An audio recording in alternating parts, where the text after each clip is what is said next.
Okay, welcome back, guys, to another episode of Three Markets, the Prediction Market Traders podcast. Last week, Matthew, the poly market, I should say, for who will win the Nobel Peace Prize made headlines both within prediction market Twitter as well as within traditional media.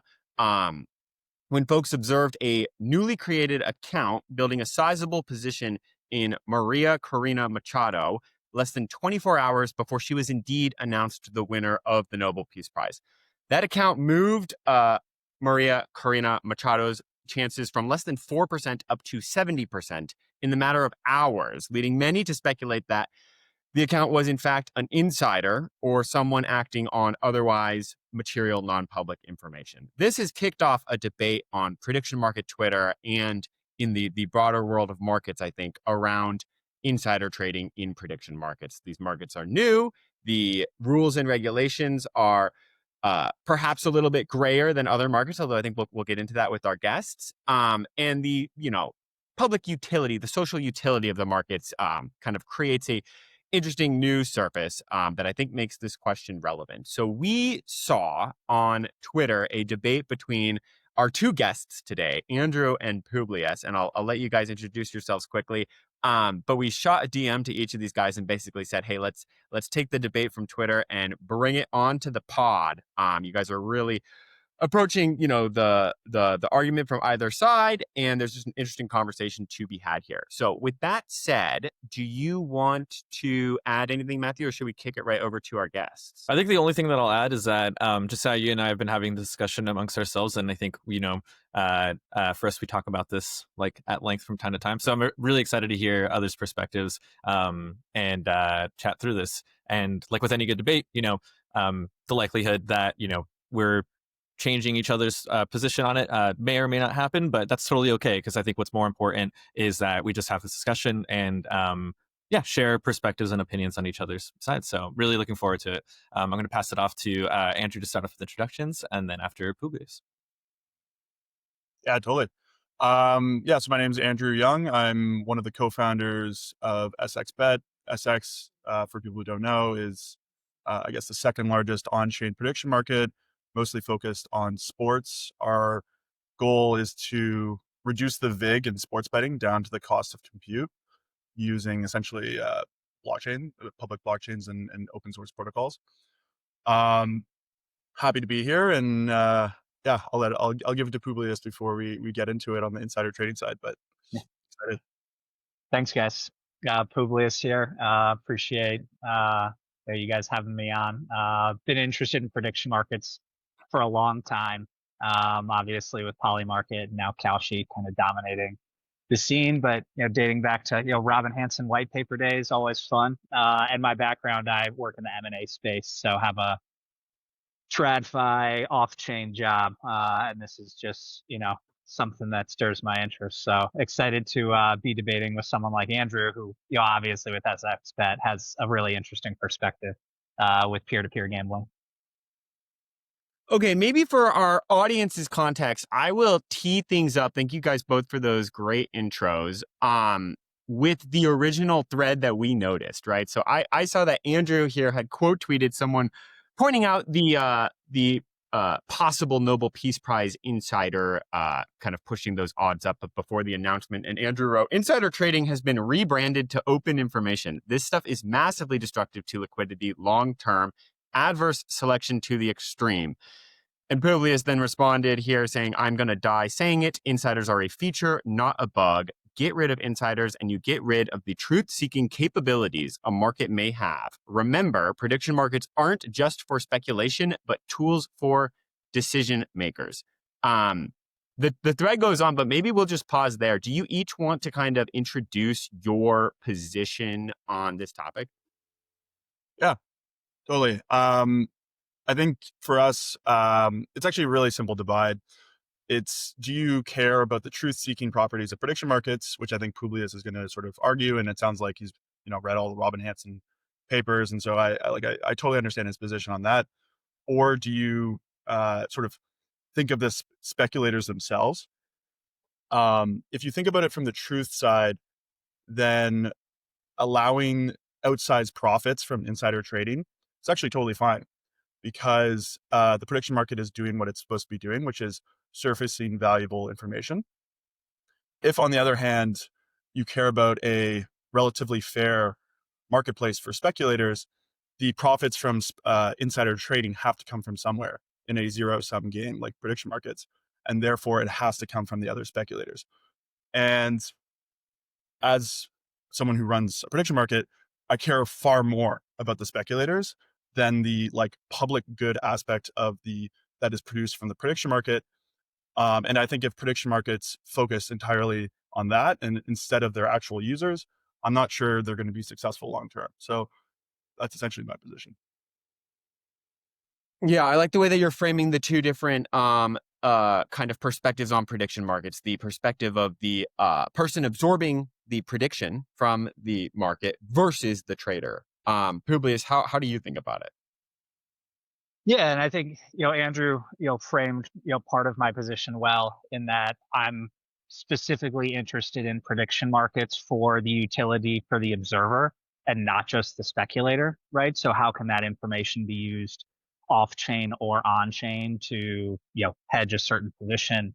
But I'd also even go further, that, and this is where we can get into what is insider trading, right? Because I would argue that the Nasdaq has tons of insiders participating, and it has the deepest liquidity of any market in history, right? You have high frequency trading firms, taking advantage of latency. You have analysts, you have institutional investors, you have, right, even high frequency trading firms like putting their servers in the same room as the exchanges, right? That's informational asymmetry, right, that they're capturing, that hasn't hurt liquidity in those markets, right? We can have another conversation about why I don't think the stock market is a prediction market. I know I got a lot of shit from prediction market people for that. I think there's a clear difference. Agree with you on that. Yeah, it's like there's securities, and it's for capital formation. It's not for information aggregation. If you allowed insider trading, I suppose it could work like that. But I think insiders don't hurt liquidity in a prediction market as much as opaque rules and resolution will hurt liquidity. I think that's when you start to see participants pull their capital. Just like the Nobel market, right? Like liquidity spiked, and it wasn't just the wallets, it was people coming in. My sense is market makers were probably hedging, right, and changing their position. So liquidity increased after some of this movement. So I think there's, a lot of nuance, and I think Andrew would probably agree, right? It's not binary, right? It's not black or white. Not every insider is the same. So I'll pause there. Yeah, I think, sorry, just to go off that, I think, okay, so there's varying degrees of insider trading. Totally agree with you on that. I guess I was more thinking clear cut examples of insider trading. If I'm betting on a player prop and I know that the player is going to be injured and or even is going to attempt more threes than they would ordinarily attempt, if you follow like the Jonte Porter stuff. That type of stuff, though, I guess the way I think about it is insider trade, like clear cut insider trading, is extremely positive EV. So in a zero sum game, those profits have to come from somewhere else, and they come from liquidity providers.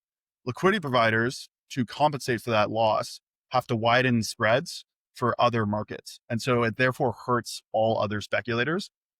And eventually, if you have too much insider trading long term, I think you just kind of almost kill the whole market in a way where no one really wants to provide liquidity.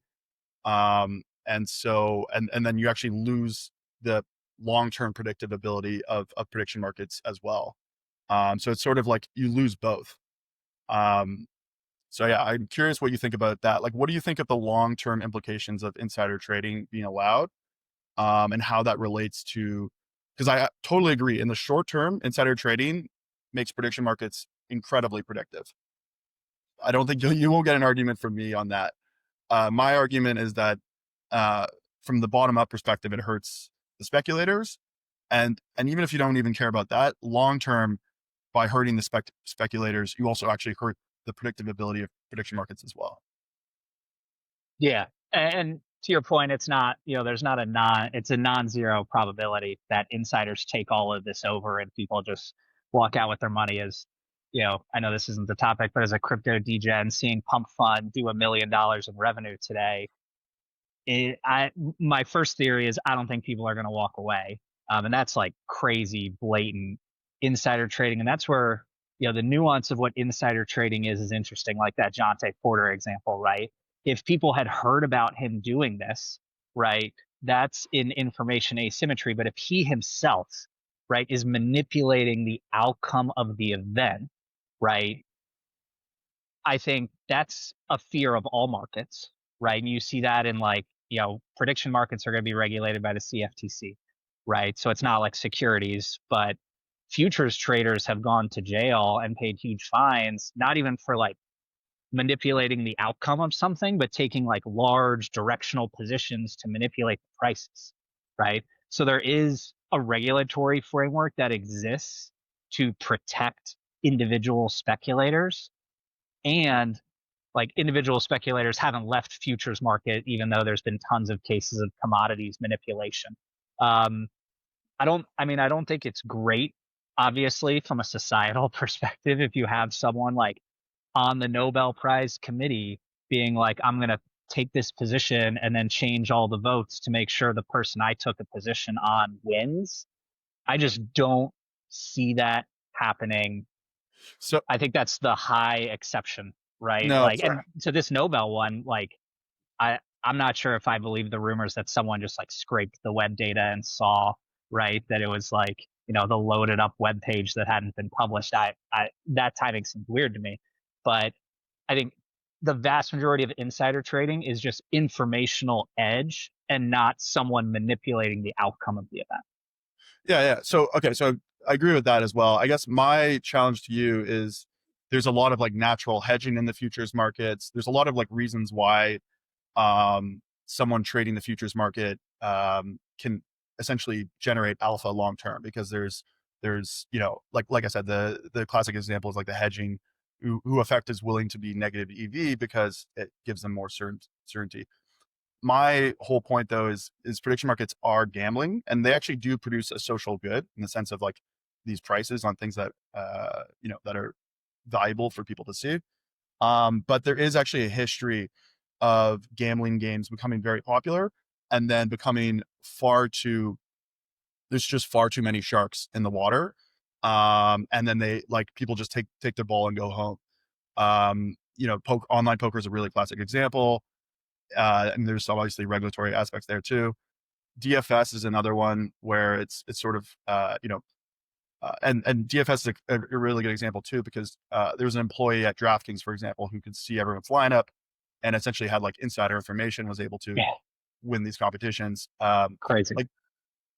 So Sorry, there is like a DraftKings. I mean, this is a story from a while ago, but a DraftKings employee was essentially had proprietary information because they could see what people were setting their lineups and things like that, and could essentially use that information to win DFS. And they were in fact trading against their users.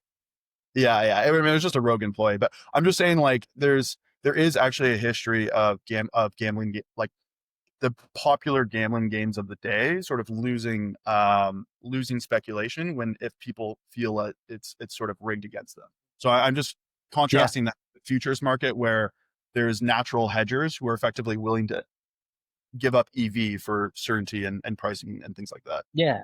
And it's definitely a fair point, Andrew. I would counter that, like the DFS example is tough because that manipulation impacted effectively the one market that everyone was participating in, right? Where on a poly market or a Kalshi or whichever prediction market, there's hundreds of markets going on at once, right? So for that to theoretically become true, you'd have to get some significant numbers of markets being manipulated, and not just being manipulated, but the insider trading would have to be someone manipulating the outcome of the event, not just the informational edge. Because where I kind of come down on it is, if you remove all insider trading, it just becomes a slot machine, right? And there is no insight, and it loses kind of the whole point of its existence, because if you stop, one type of insider, well, then you have to remove like another insider,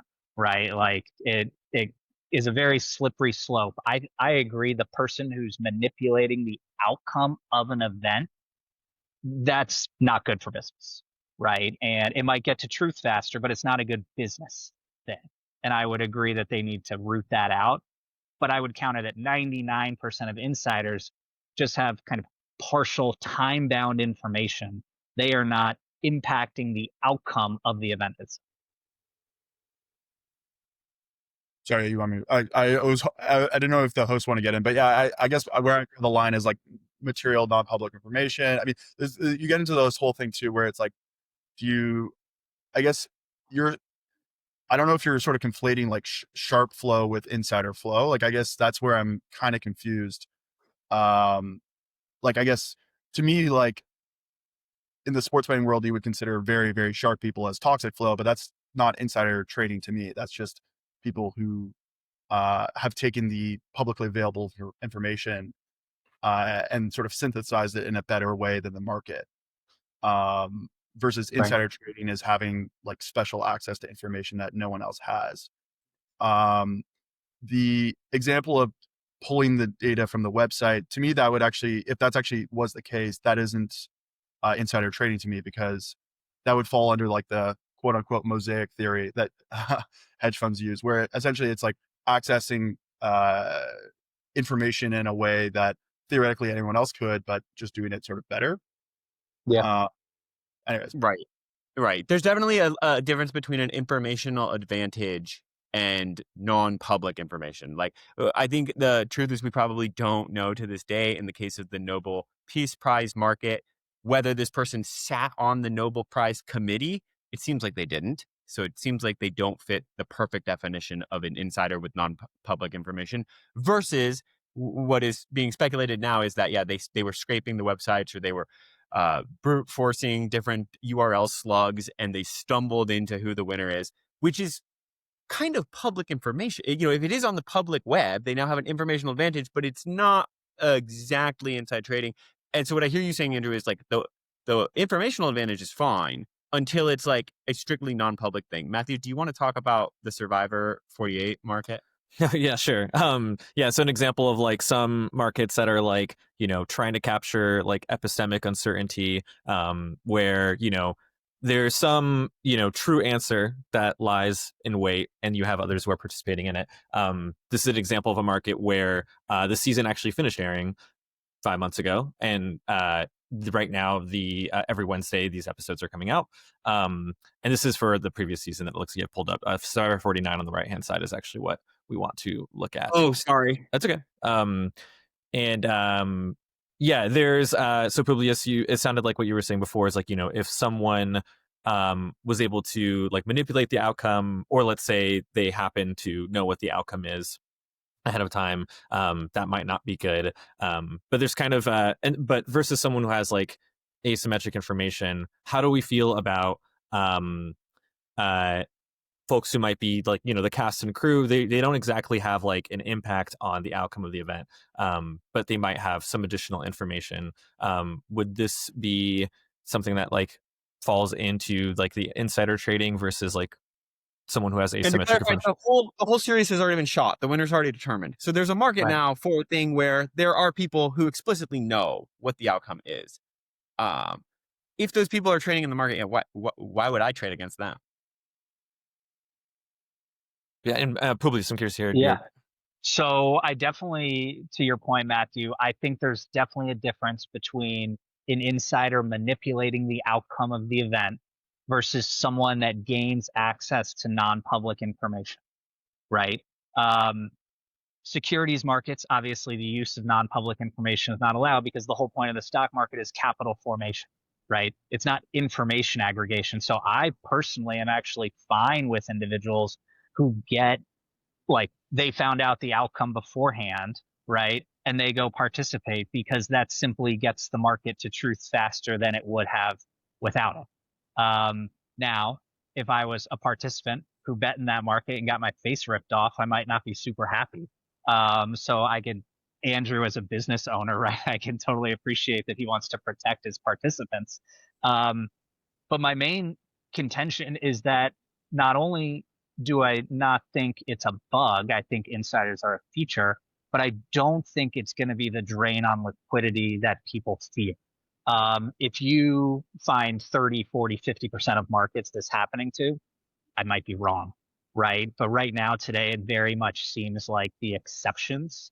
Um, and we see it, right? I go back to the NASDAQ example with high frequency trading firms, right? Like they might not have like the internal sales reports, but even asset managers, right? They get access to management in all sorts of ways that your average market participant does not, right? Sell side analysts, uh, large investment firms, right? They're gaining information edge that can impact the outcome of event. Insider trading is when you have a fiduciary responsibility to the company, right? So it's not even just like insider trade. It's super narrow when we think of insider trading as people getting like convicted of it.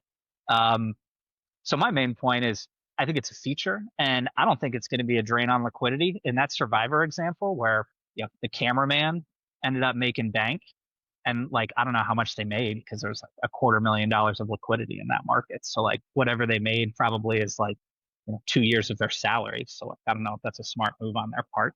Um, I don't think it's a bad thing. I think if it runs rampant and you see 30, 40, 50% of markets this happening, I might change my answer. Gotcha. Andrew, Yeah, curious to hear your perspective. Yeah, I just fundamentally disagree. I think if you get your face ripped off in one market, I'm not sure your reaction is, oh, I'm not going to trade those type of markets again. I think your reaction is, I'm just never going to trade a prediction market because I suck at trading a prediction market.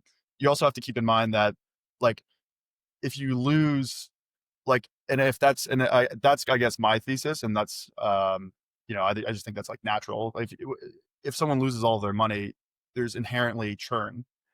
And it's sort of, and because of that, you're essentially, every time there's insider trading, there's a loser on the other side, which increases platform churn, which therefore has to be paid out some other way, right? Like right now, prediction markets are an interesting space because there's a pretty low cost of capital. So there's a lot of VC funding that can sort of like smooth over these issues, but a sort of equilibrium, that's not going to be true. And so there will have to be some sort of tax, whether at the platform level or otherwise, to make up for this like inherent churn that comes from people being on the losing side of insider trades. Well, I guess like when Porter, when all that shit came out, did you see like a liquidity drain in your markets? Did customers leave? No, so the thing is, like sports books, for example, they offer, okay, just Deontay Porter is a different thing because we're just talking about, right now we're not, the manipulation thing, I think we both sort of agree that it doesn't really make sense to have. Like, I think we're both past that. I'm talking about like, okay, a good example would be like WWE betting, because that's kind of similar to Survivor, where some people know the result of it. And sports books actually do offer it, but with incredibly low liquidity. Sometimes, like often, actually, that's not true. Most of them don't, but sometimes you will see for really big events, and the liquidity is extremely tight. And that's like a pretty good example of that, right? Like those types of markets are not sort of sustainable. But a prediction market's unique because it opens up the liquidity side to everyone. And so they don't have the same sort of like risk management, proprietary information on flows that a sports book has. And so markets that a sports book would never dream of offering, prediction markets, some of them are offering those platforms, and then sort of uninformed liquidity is getting their face ripped off. So, I mean, a lot of it is also just learning. Like, I think there'll need to be some learning in the prediction market space before we, offer those types of markets, just because I think they're bad overall for the space. But again, I think about it more from the bottom up versus the top down. I think like from a top down perspective, all your arguments actually do make sense in terms of insiders inherently increase the pricing accuracy of prediction markets.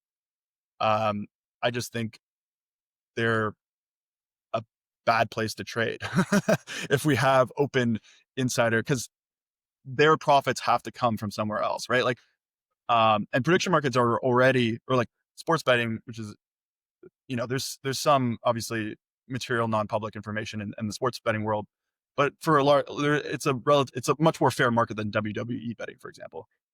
And it's already has a power law where 2 to 3% of users, generate the bulk of profits. And so I think if you take that a step further and now you just have like markets where there's just clear insider trading, that's going to be even more exponential. It should be like 99-1 or even crazier. So yeah, I don't know. I just think about it from that perspective. I don't think it makes sense, but Yeah.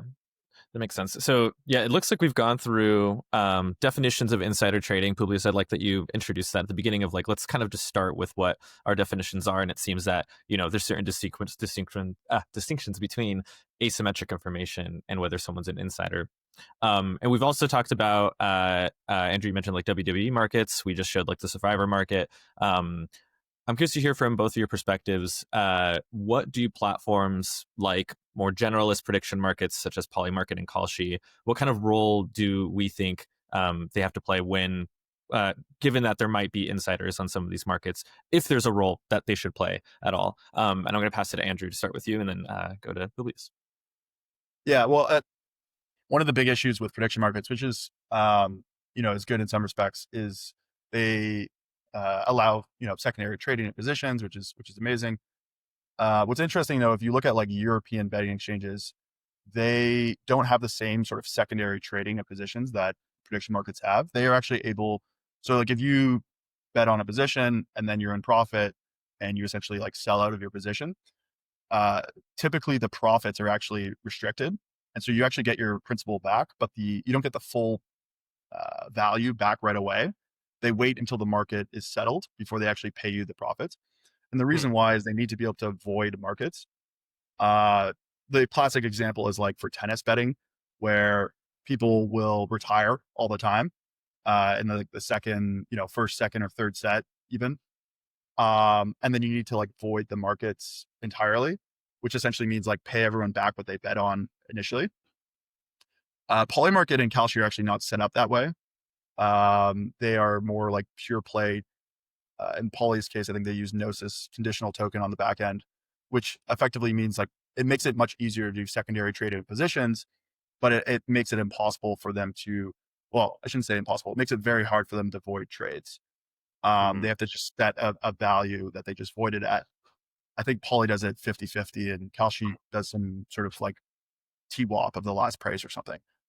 But moral of the story though is that the way these prediction markets are designed today, they can't void bets. Like realistically, what you should do if there's a completely and utterly clear insider trading is you should void the bets. To be honest with you, just because, or else again, I mean, you're trying to, again, I don't want there to be clear cut insider trading on a platform. If you do want clear cut insider trading, then definitely don't void the bets. But again, that's how I think. What's interesting today is that Polymarket and Kalshi, a lot of them are like, I mean, like it seems like they're retweeting a lot of this stuff, talking about how people, oh, does this guy know something, or like it almost is straddling the line of promoting it in a way, which I just disagree with fundamentally. But if you don't want insider trading, then you need to have the ability to void the bets.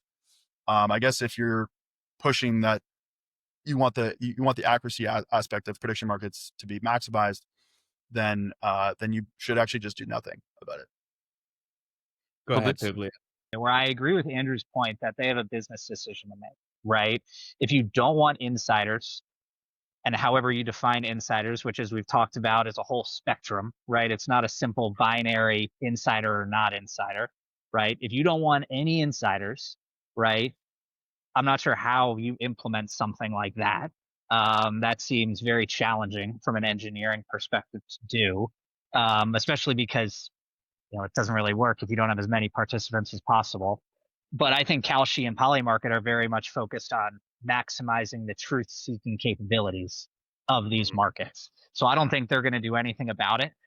Is it unseemly when they're promoting an insider?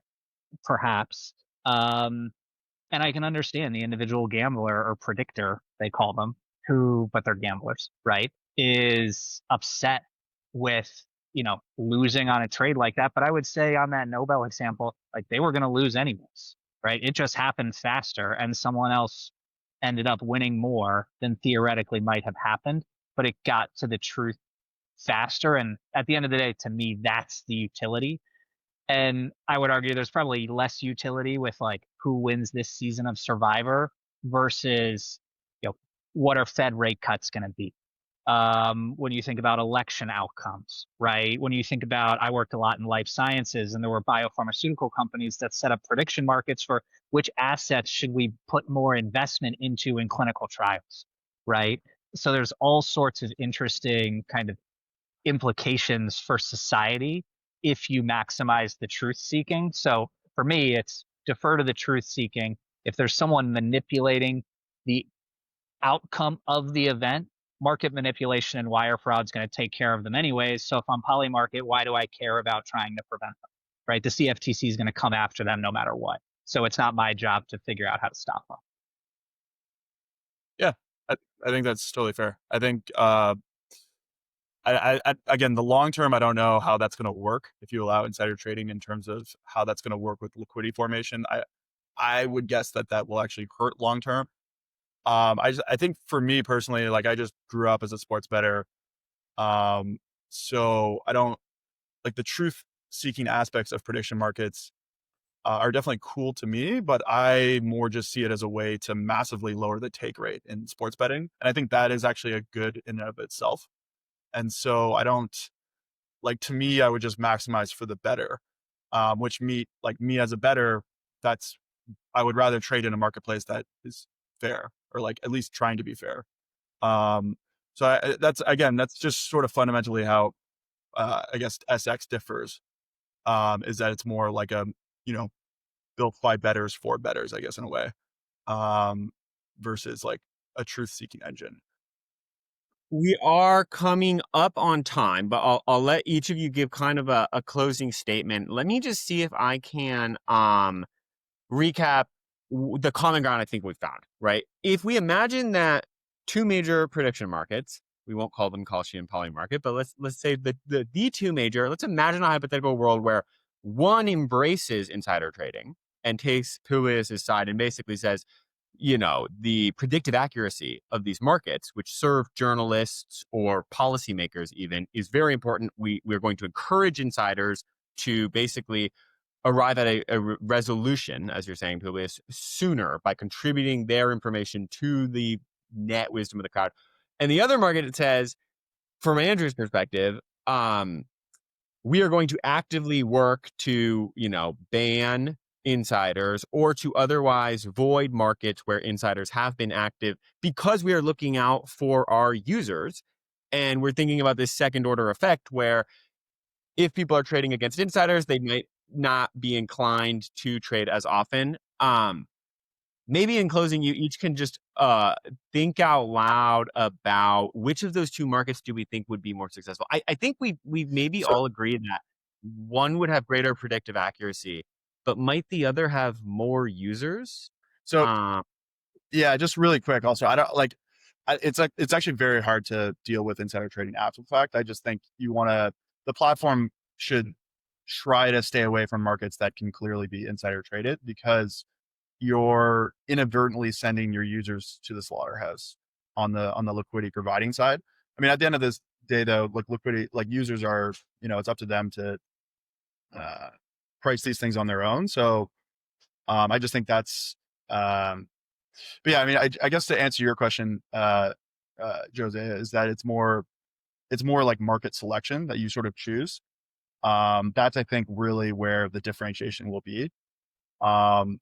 And yeah, I'm curious to find out. I mean, I think like prediction markets right now, I think globally it's like 80 or 90% sports volume. I think Poly market's like 60% and then Kalshi's like 90-ish%. Yeah. And 100% of the revenue right now is from, or virtually most of the revenues from the sports side. Close to it. Yeah. Yeah. So, I mean, there is also an interesting world where the sports betting side subsidizes so I think the future that we're moving towards, by the way, with prediction markets, and the reason why I'm sort of like I guess fired up about it, and sort of I guess this whole anti-insider trading tirade, is I do think we're probably going to move to a world where, if this prediction market truth engine idea is correct, where prediction markets will have to tax the sports betting markets heavily to sort of subsidize these novelty markets. I think Publius would probably say that's a good thing, whereas for me, just from like a sports betting take rate minimization, person, I don't see that as as necessarily a good thing. So I guess that's also sort of my sort of fear about where all this stuff is going to go. Yeah. A couple reactions there, and then Josiah, to kind of your main question of which business will be more successful. I love what SXBet's doing because you're just eating into margin, right? Like, these sports books charge a crazy vig, and anytime you can cut down on that, I'm all for. So I love that. You're totally spot on too, that they are just leaning so heavy into sports. Like, Kalshi is effectively a sports book calling themselves a prediction market. I would argue that sports gambling isn't even really a prediction market, right? Um, and to Andrew's point, sports gambling today is a bit more robust to insiders manipulating on outcomes, right? And there's obviously lots of track record of the Justice Department coming down on these folks from Tim Donaghy on. Um, I mean, my sense is the market you described, Josiah, that is really vigilant at not allowing insiders. I don't think any of the platforms will try to develop a scheme on their own, right? Because that's just an engineering nightmare to try to, like, you know, post ante take out insiders, right? It's going to be more like cooperating with authorities. Those are going to be all so much more on sports, right? And I think Polymarket is going to the sports because that's where the money's at. But if you listen to Shane Copeland's interviews, he's much less interested in sports as he is on kind of these cultural markets that have implications for off-chain decision making, right? Like, I have a friend who sits on a desk, and they were looking at election prediction markets and how it was going to impact green investments. Right now, you're seeing the Trump administration kind of pull funding, right, which is going to tank a lot of these businesses. So I think what you'll see is both businesses will thrive. I think some will be more focused on sports, and that will, as a result, have fewer insiders participating just because of what sports gambling is. Um, and then you'll have the non-sports, which Polymarket's going to focus more on. I think Polymarket's going to want to look like a Bloomberg term, right? And try to build a market around every single metric operational that you're seeing there, and use it more as a true prediction market. We'll see. I don't know. The sports book is probably the more successful one, because that's where the degeneracy lies. And it's fun. I love betting on sports and losing. And I keep doing it. So yeah, that's kind of my reaction there. Awesome. Andrew, Publius, thank you all so much for joining. Really appreciated the discussion. But before we go, is there anything that you guys would like to plug, whether it's a podcast, something you're working on, any shout out you'd like to give? That camera. Yeah. Publius, I'll start with you and then we'll pass it to Andrew. Yeah, no, just appreciate you guys having me on. This was fun. It was cool hearing Andrew's perspective. Nothing to plug, just excited to see what the builders and prediction markets are going to be doing next. So shout out to you guys doing this podcast, and Andrew, I'll be following SXBet now a little more closely after this. Yeah, Publius is at Publius_VAL. So at the very least, folks should give him a follow for. Yeah, I'm just on Twitter for the love of the game. I got no badge. I got no creator payouts. I'm there because I like it. So if you like reading, not a lot of degens do, follow me. awesome. Well, yeah, I appreciate Publius and Matthew and Jose for having us on. This has been great. Yeah, I mean, I think for us, we're working on SX because we think we can lower the take rate in sports betting down to the cost of compute. And we think public blockchains in prediction markets are an incredible way to do this. So if that's something that you care about, definitely follow the SXBet on Twitter, and yeah, can follow along as we try to achieve this mission. And SXBet is sx.bet. Great domain. We'll drop a link to that in the description for folks. Thank you guys again for joining. It was a great conversation, and I think we'll probably try to have each of you back on the pod at some point in the future for other topics. Thanks, guys. This was fun. Thanks, guys. Thanks, guys. Thank you. Okay, what do you think, Matt? Couple great guests on another great episode of Three Markets. Yeah, I really liked that both of them knew each other's positions, were able to argue the position that they were leaning more towards, and kind of made the distinction that, yeah, it all depends. If you're like after the truth-seeking mission, then you'll have a different view on this than if you're focused on like the traders and the bettors that are involved in these markets. And I think that's a very reasonable And take. it makes sense to me too that like Andrew's perspective comes from running a sports focused prediction market, and in cases of sports there is very little value, I guess, in having some kind of predictive edge from inside information, whereas in more news and politics and whatever markets there might be some social utility to having to really focusing on the predictive accuracy of the market. In sports that feels less important than the fact that this is kind of a, than to creating a good experience for the traders, just because that's kind of what those markets are for.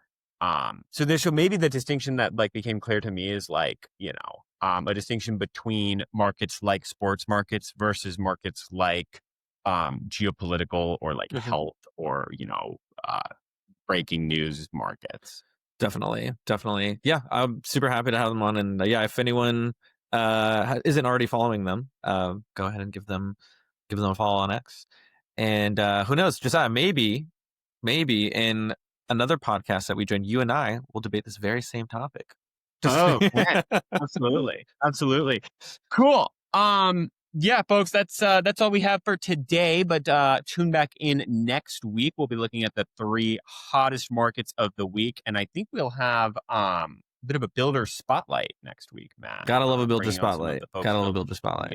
in the ecosystem. Yeah. No. Okay, that's it.